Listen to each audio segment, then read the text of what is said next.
Good morning. Welcome to Unity Longmont Spiritual Center on the 19th of December, 2021, and we are blessed to have Bobbie Wilson with us this morning to provide a talk and a meditation, and our musicians are Clint Brown and Connie Schaefer. So Clint and Connie will start with music, please. So I wanted to, I know we're doing a Christmas service next week, but I wanted to offer some simple Christmas songs for sing-along purposes. So I guess David will have people muted, so feel free to sing along on all these. I find this time of year I get a little tired of just listening, but singing them again gets to be more fun. I saw on PBS Bing Crosby singing, I'm dreaming of a white Christmas, just like the ones I used to know,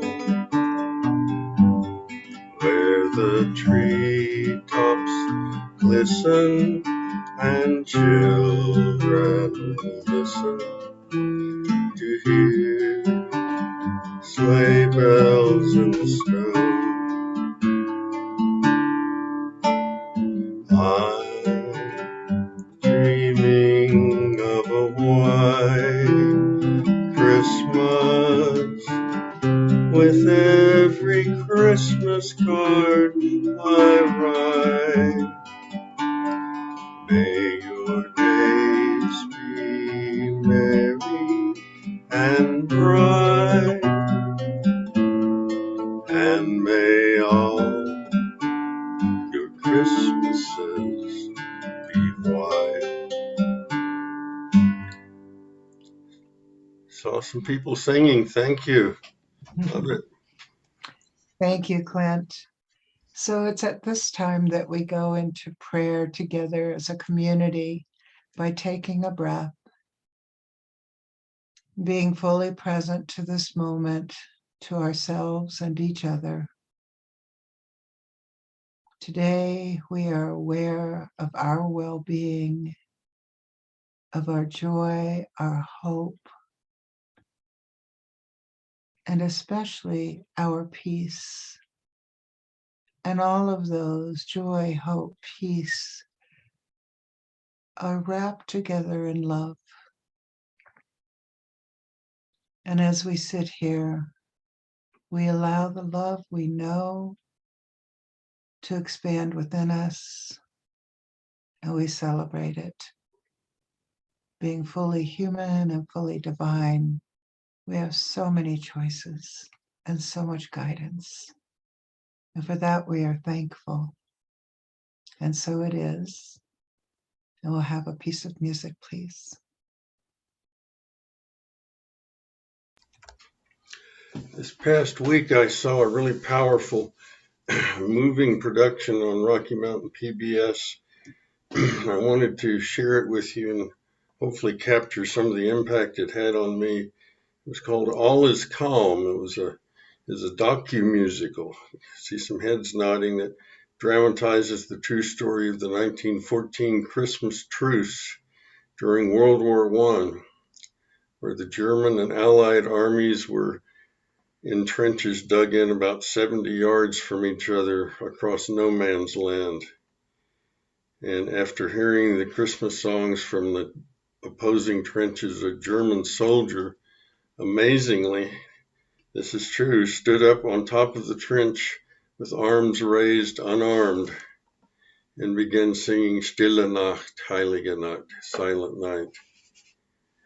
And the Allied side responded with their Silent Night, and finally, someone from the Allied side stood up, arms raised, unarmed, and began singing. And this miraculous Christmas truce happened all up and down the lines on the Western Front. It's like peace spontaneously broke out.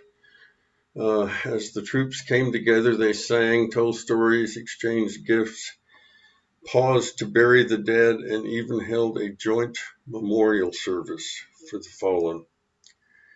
Someone even brought out a football and a spontaneous game broke out. And before speaking in the production, the soldiers said their name, rank, and unit, and then before they spoke their lines.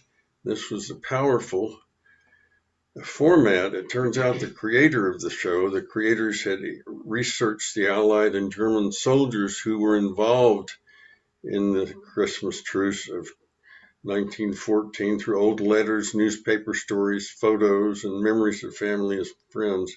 So the words spoken by the actors were in fact actual words from the soldiers themselves. And then at the end they sang Silent Night.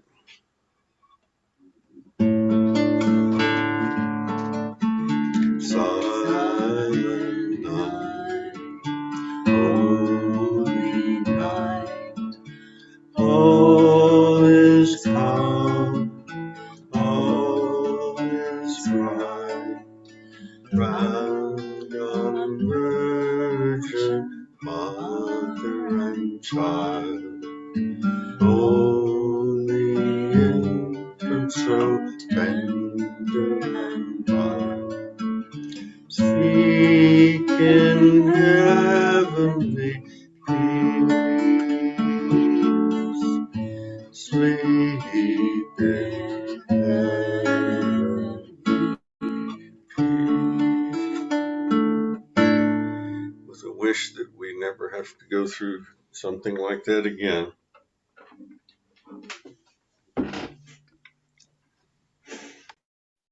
Thank you. And so this morning, we light a candle for peace, which the story that Clint shared really epitomized that peace. And let us open our hearts and minds for Bobbie.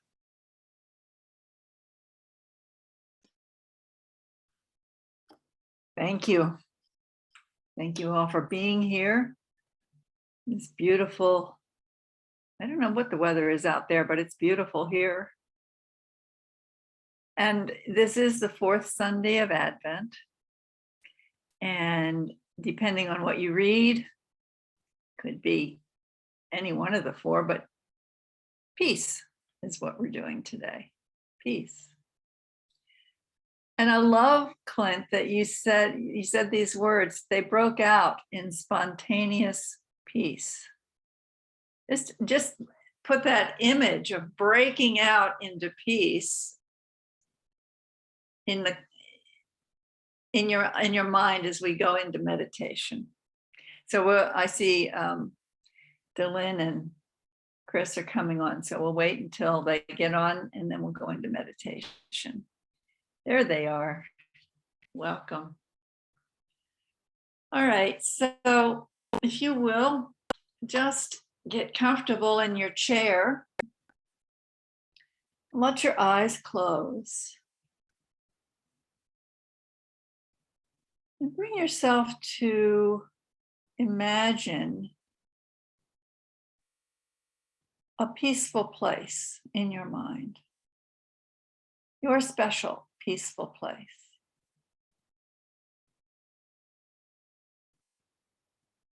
And I imagine it's a beautiful place or a place with fond memories. A place in space and time, or not. Let that image gently fade. And instead of the image, sense into what's behind it.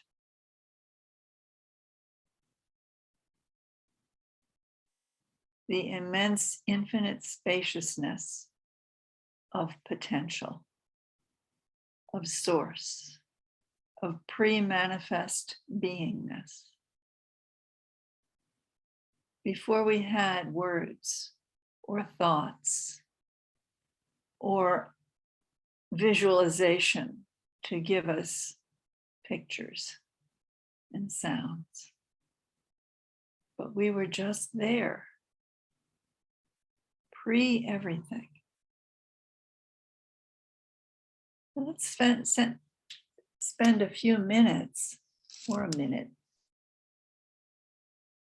just sitting in that beautiful, abundant spaciousness with no sights or sounds. Perhaps it's a velvety darkness. Perhaps it's something else. We don't know. But before it was determined, before the Big Bang, before God said, "Let there be light," there was life in its unmanifest form. And in this place, there is nothing but peace.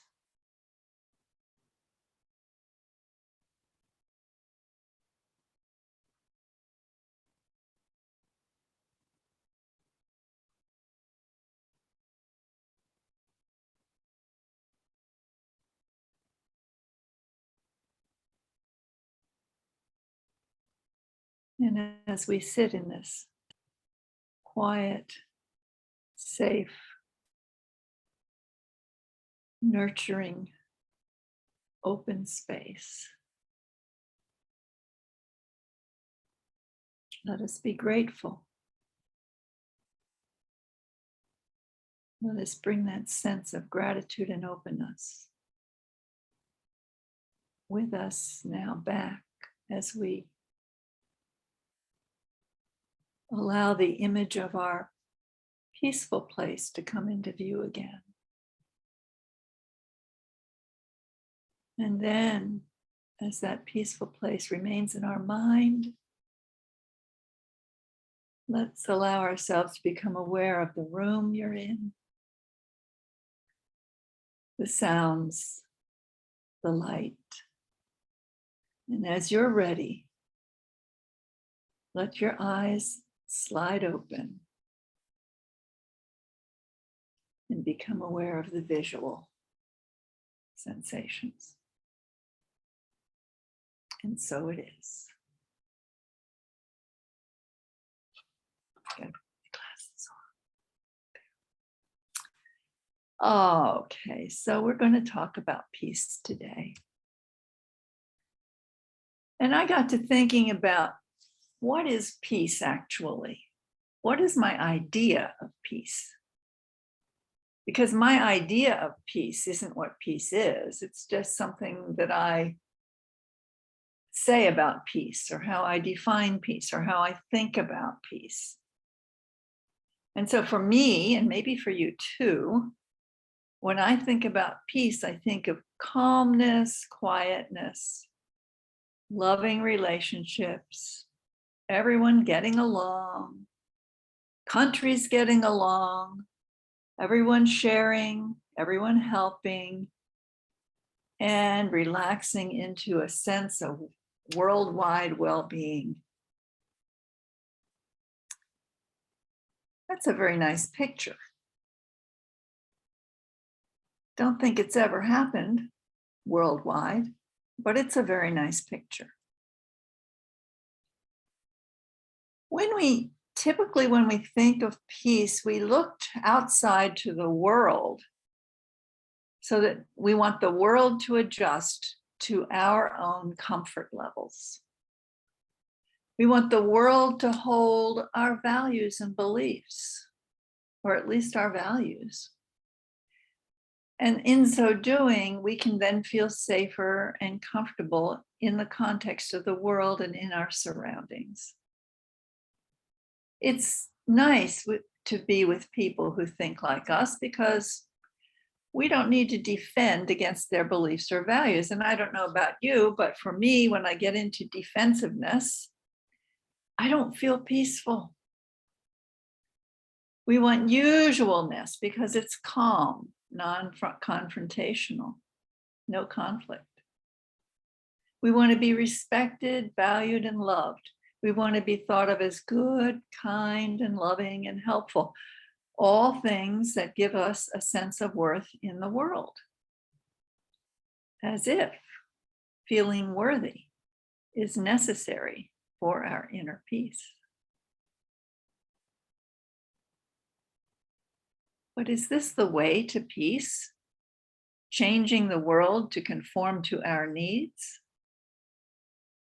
If so, we're on a fool's journey.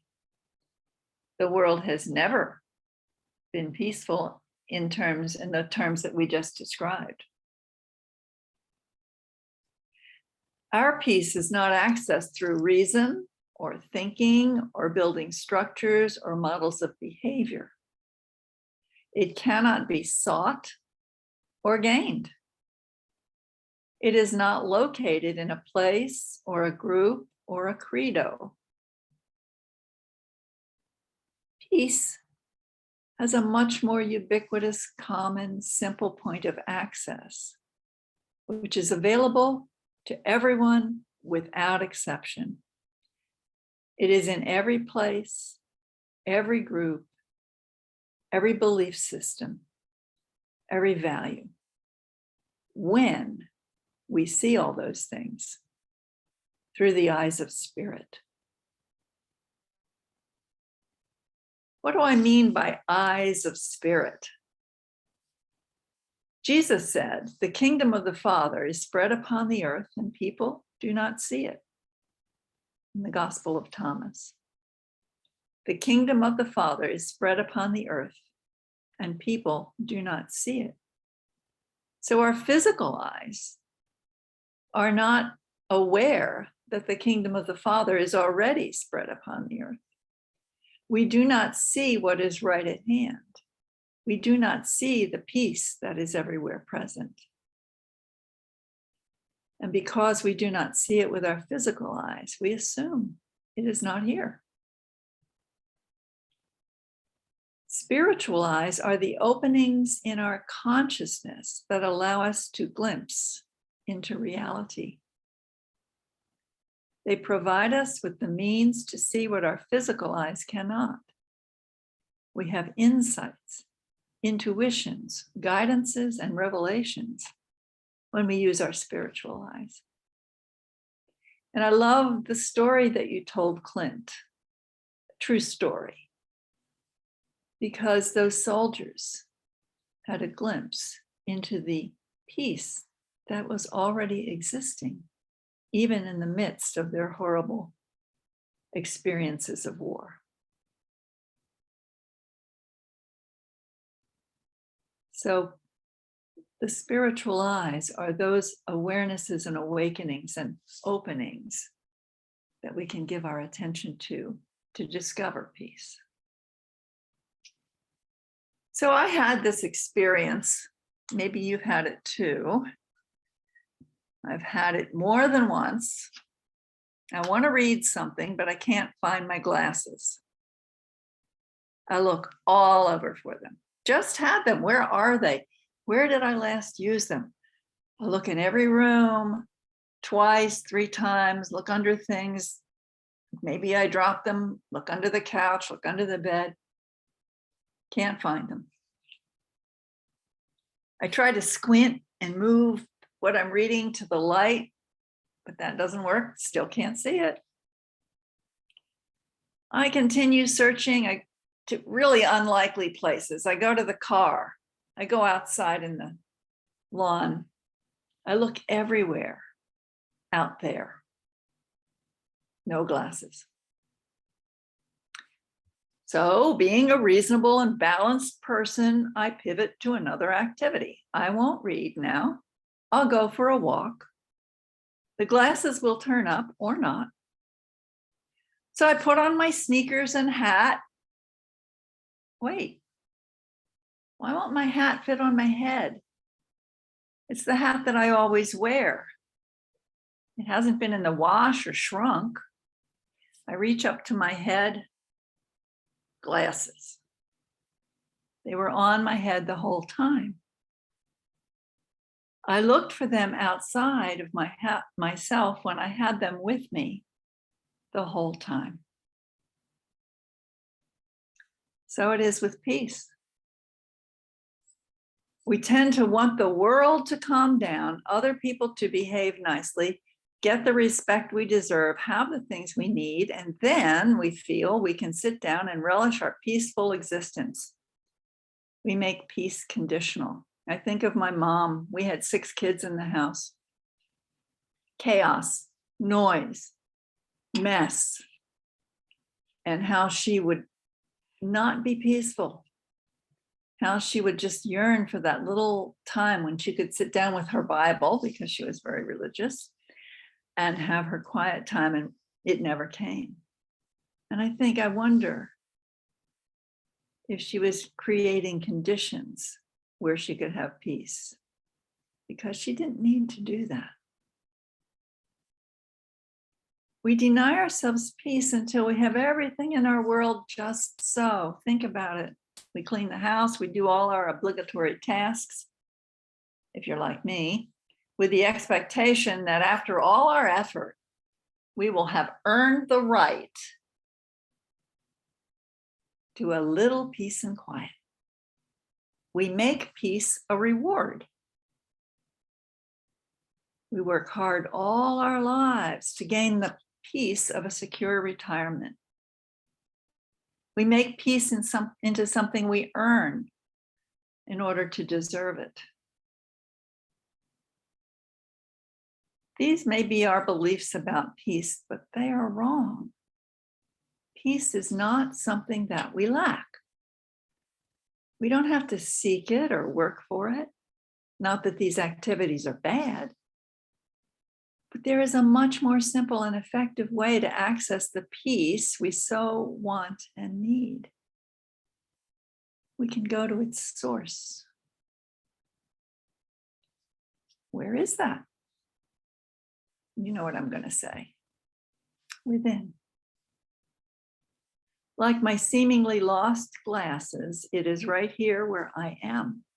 In the midst of a messy house, a long to-do list, angry people, divided world, suffering, loss, grief, you name it.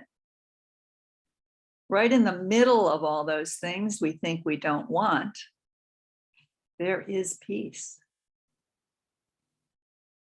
And peace is what we are. It is in every rock, every blade of grass, every drop of water, every explosion of dynamite, every messy, windy tornado. And it's in all of us, every person here now, and every person before us, and every person after us. Peace, like love, is the stuff of our nature. If we want peace, no further than within. Martin Luther King Jr. said, "Be the peace you want to see in the world." Notice that he said, "Be the peace." Be the peace first, before he said, "You want to see in the world." It starts with us. Anais Nin said, "You can only see things as they really are when you see yourself as you are in relation to them." It means to see things as a part of your existence, not as a separate phenomena. Existence is one unified whole. Nothing separate exists. There is one life force, and it enters into everything that has been created. That's from Anais Nin. And this is the message that Jesus brought into the world. I and my Father are one. He didn't just say that exclusively for him, because he was human, just like we are. We and our Father are one. We are all everything. This is the consciousness we celebrate at Christmas. Peace on earth. And it is already here, despite appearances.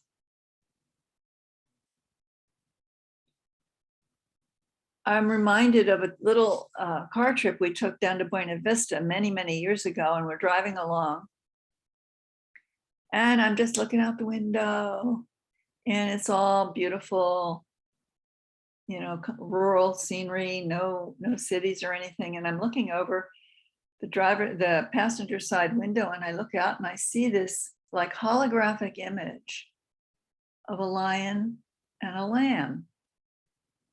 And it was almost prophetic. It was like the lion and the lamb laying down next to each other. That was one of those glimpses, a little opening in consciousness that give us some assurance that peace is here. So how do we actually practice being peace when we have so many sensory messages that seem to say conflict, separation, unsafe, fearful? Okay, let's get practical. First, let's be quiet. When it's stressful, when you notice you're feeling out of sorts or angry, reflect for a moment. Give yourself a time out. Notice that you're not feeling peace at the moment. That's okay. So often we skate right over our feelings when feelings are our God-given emotional and physical thermometer. It tells us how we are in our psyche. Are we feeling healthy and fit and well in our psyche, or are we a little bit ill, needing nurturing, needing something? It is our tendency to ignore these feelings, the sad ones or the unsettling ones. But they tell us when we have taken ourselves away from peace. So be quiet and reflect for a moment and notice what you're feeling. Step one. Even though those feelings may not feel peaceful, it is the first step to moving into peace. Second step, let it be so. Even when we have doubts that peace is within, I can't feel peace right now, I'm so angry. Open to the possibility that it might be so. So yesterday, give you an example, I was triggered into a minor rage over someone's attitude. I was not feeling peaceful. I could not will peace in that moment. But deep underneath the rage, I had a knowing that peace did not go anywhere, that my peace never left. And when I was ready, it would be right there waiting for me to acknowledge. So I felt my internal turmoil. I let it be. And underneath, when I had fully accepted the fear that had triggered my rage, there was the peace. Each time we practice the possibility that peace is still here, we will see that it is. Step 3, be honest. Pause and get quiet enough to tune into our feelings and fears. Feel everything fully so that the peace under those feelings can then be felt and trusted. Sylvia Boorstein quotes this, or she doesn't quote it, she wrote it. May I meet this moment fully. May I meet it as a friend. That's a really powerful statement because there are many moments we don't want to meet. There are many moments that can bring up fears and feelings of unsafety and feelings of resentment or revenge or rage.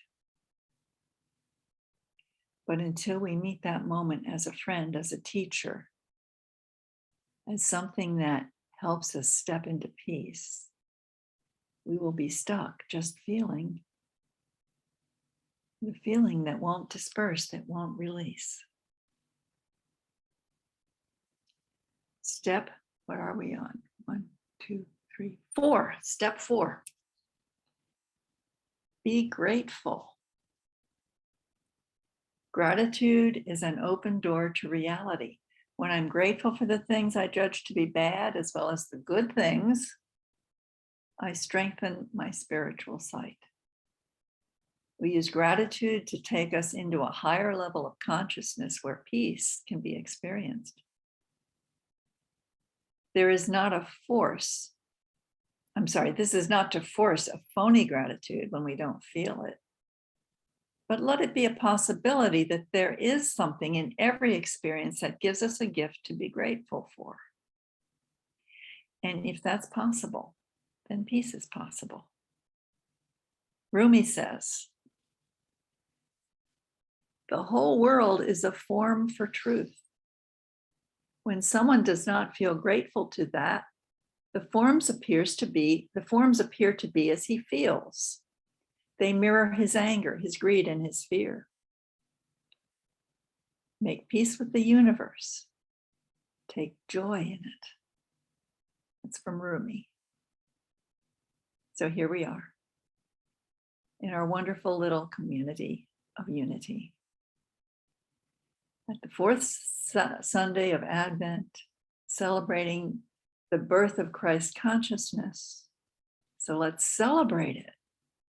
Peace is ours. It's in us. It's in everything, in everyone. This is the gospel that Jesus brought in.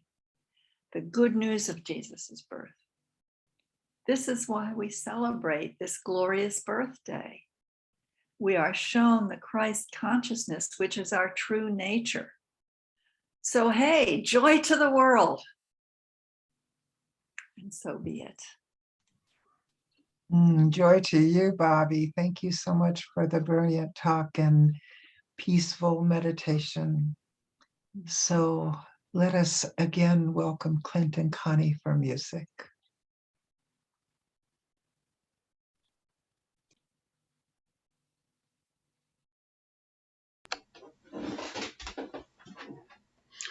So this is What Child Is This? It's Connie on piano. And we would like, not sure what your pacing is, David, we'd like to close with a little bit of We Wish You a Merry Christmas. So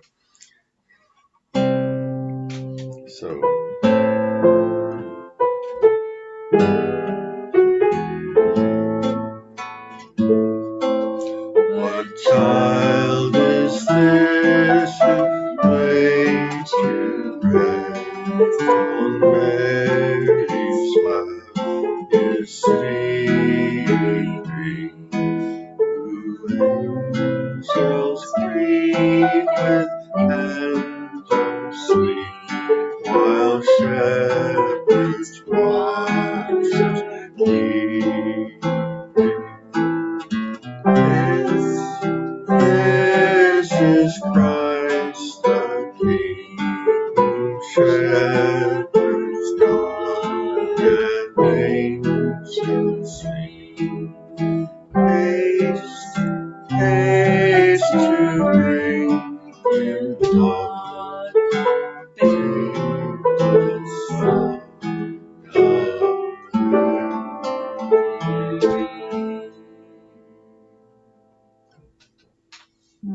Thank you. So we will have our donation of love and light and then come back to the music to finish up. So taking a breath together again, we are aware of our bodies.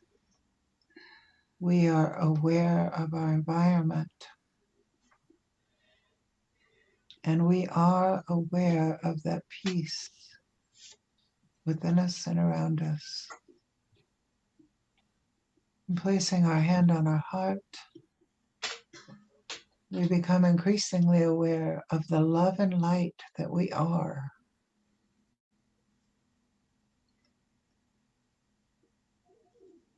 We become increasingly aware that the love and light are expanding. We don't need to make this happen. It does, just by simply focusing on it. We become aware that this love and light are being shared with our world.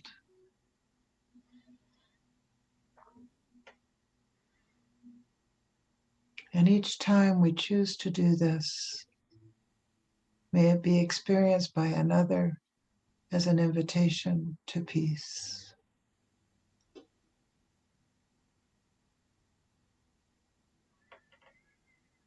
And so it is. And thank you, Clint and Connie, for the music that will come. And thank you all for the privilege of allowing us to present this music. And we wish you a Merry Christmas. We wish you a Merry Christmas. We wish you a Merry Christmas and a Happy New Year. Good tidings we bring to you and your kin. Good tidings for Christmas and a Happy New Year. Now bring us some figgy pudding. Now bring us some figgy pudding. Now bring us some figgy pudding and a cup of good cheer. We won't go until we get some. We won't go until we get some. We won't go until we get some.